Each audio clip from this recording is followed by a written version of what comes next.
Morning. As you can see, I've pulled the feeder house off because the concave, we tried to weld the pin in it and it didn't welded fast. Wouldn't stick. So I'm gonna try it again. So here's some weld. We need to cut that back off again, but there's a weld on the back side there. So I'm gonna try weld that, as well as there's a cracked crack is broken off. One of these bars somewhere here is broken. Might be. It's one of them in there anyhow. So now I'm gonna pull that thing out and get that out of there.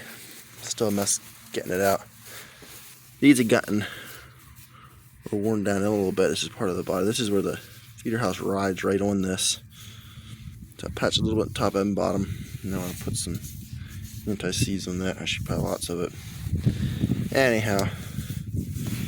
So yeah, that's what that is. So I need to work at getting that done. I'll also put new bearings in this. This is getting pretty floppy. It's nice and tight now. Except the other thing, I did put a ding right in the seal there, so I wasn't too happy about that. But anyway. So there it is, welded up and ground down. It actually went pretty good with it out like that. I was able to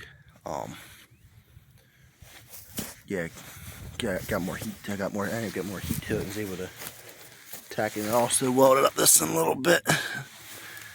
Now I try to patch. I know I got this thing welded. This piece is welded back in place again, so don't be moving around. So the next job is to work at getting it back up in there again. That's gonna be a pain. I had stuck it in there, but I'm gonna have to pull these things off because it can't get up past the stalkers. So I'm gonna unbolt them and then put it right here, just there, and then put it back once I get it in there. Well, I got it hooked in here in the back now. Of course, that bolt's far from being tight, but at least it's fine up in there. So I have to reattach that piece on the end there, and it kind of lays flat out across here to bring it out the top. Then now I have this thing bolted back on, and yeah, the concave's all up in there. The other thing I need is some cotter pins that go in. There's one on either end here, and then that's all done. I have the concave leveled and tighten up as tight. It should be when I'm turning. I should hear the thing rattle, like knock, just tap a little bit. But stuff's so worn. These things are getting worn out. I try to get new rasp bars to get worn down. And the concave might have some enough wear on it too, but anyway, it's maxed out. It's tightest it can go from what I can tell. But I got the thing leveled. The way you level these things is right here. You push it up or down. It was missing the nut there. I put a nut back on there. So that's good. These bearings are starting to go out, so I'm gonna have to get new bearings sometime. For now, I just tighten them up right here. Took the play out of them. Right, so you shouldn't wiggle in the shaft like that. But anyway, so I'm gonna have to get bearings for that thing sometime.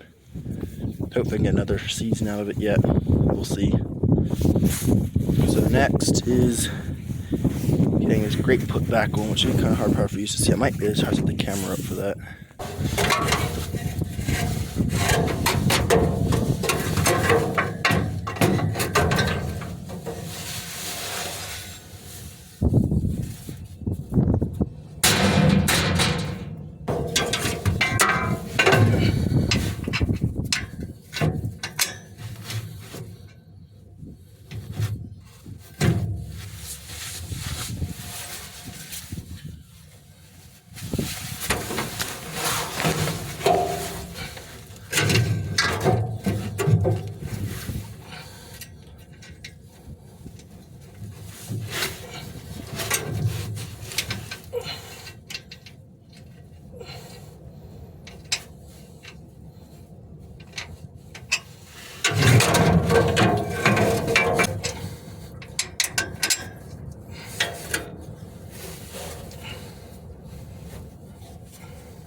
Here I got it mounted up. I need to put the lock washer underneath that one again. Not what it needs or not. The one I already got in there. I gotta keep putting the rest of the bolts in. It is a pain to get them in there, but I think I'll be able to get them. The other side's to be able to get in there, so I don't know if I'll get that side. But this side definitely can get this side, and hopefully should be get the other side too. Well, I got this stone trap back in there again. Supposed to be that stone's going here and get stopped, but I don't know how well these things work. I guess it works somewhat, but anyhow, don't need to tighten all the bolts up yet. Got it. And also I went away and got cotter pins for both of those, so that's done. First tighten this back up, and then as you work at getting the feeder house connected. But the battery's going dead on my phone here, so I'm gonna have to go just charge that. So I'll keep working at it for then, and hopefully be able to bring it back out again. Well, here it is again, back on. It's just sitting in there. You put the retainers in there yet, so you can't move the combine or any of this up here. I want to move any of this. Sadly, I don't get really doing anything there, but I put the retainers in so it can't fall out again. These right here are brand new ones I got. The ones weren't actually as bad as I thought they were, but now I bought the new ones, I might as well put them in.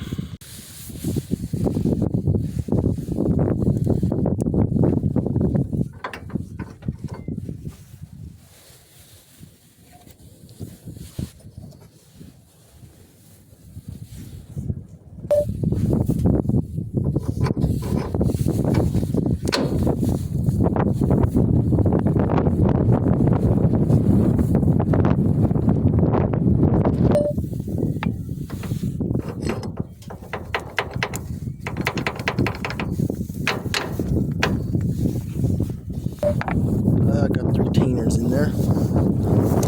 I thought this little bolt pushed against that, but it does not. Just keep these coming out. Anyhow, it's not like the design I would prefer, but anyhow, I could change and put longer bolts so it does push against it and it tight. I don't know if it's smart or not. But anyhow, I guess I'm ready to move on to putting cylinders back up. Oh, there it is. It's sitting all on its own weight now.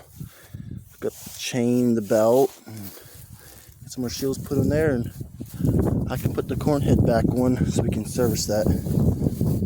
So, yeah. I should put the steering trap back shut again, but yeah. I'm glad that's done.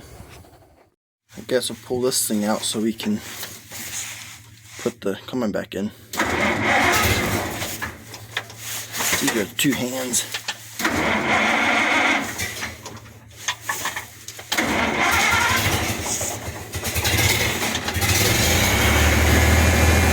I can do that much faster with just 2 hands to start this thing up, but it's better on both at the same time.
I've ever had hooking up a header, except had those hoses stuck down in here and it's not set down low enough. But that was easy. That's how it should be to hook up a header. Just drive right in and pick it up. Before, if I didn't lock these two pieces here together, then it wouldn't. These pieces right here, then it wouldn't want to hook up right. But those locked together, it worked just fine.